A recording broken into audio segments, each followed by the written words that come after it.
So I mentioned disclosures.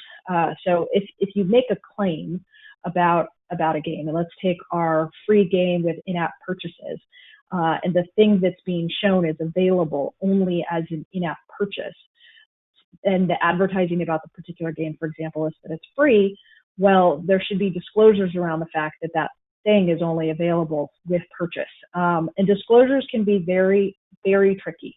So if the advertising relies on the disclosure to make it clear and conspicuous, then there's a lot that the team needs to think about in terms of how to make a disclosure clear and conspicuous. You're certainly thinking about the language that's being used, you're thinking about the placement, you're thinking about the font. I'm not going to make us deal with all of these slides. You have them, they're available in the handouts, but I have several slides here on how one would go about taking a digital ad and making a disclosure clear and conspicuous so that the advertising that has been made that's being sort of amended a bit by the disclosure becomes truthful. So that's essentially what your disclosure is doing. Your disclosure is saying, we've said something, we've shown something, we've determined that that is a claim, and the only way to make that claim truthful is to say more about it. And the way I usually see the issue is the legal team has identified that a claim's been made and that it needs to be amended because it's not entirely truthful the way the marketing team has phrased it, and they don't want to add a disclosure.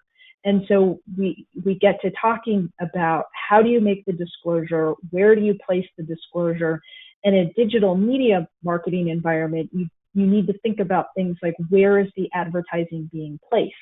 Something that's viewable on a website might not be readable if it's displayed on a phone. And if the advertising is being pushed out in a way that it could equally be seen on a phone and a computer with a large monitor, the team needs to think about, one, whether or not you can actually make an accurate disclosure. And if you can't in that advertising environment, whether or not the entire piece of advertising needs to be revised. And then in that instance, I would say it probably does, or you need to find a way not to push out the advertising where it ends up on a mobile phone. So, in a nutshell, before we move on to some other topics, understand the claims that are being made in the advertising, express and implied. Are they truthful? Or the opposite, is there anything false about any of them? Is there anything misleading about any of them? Can you make a disclosure to make the advertising accurate? If you can make the disclosure, can you make it clear and conspicuous? Walk through those steps before you push the marketing out.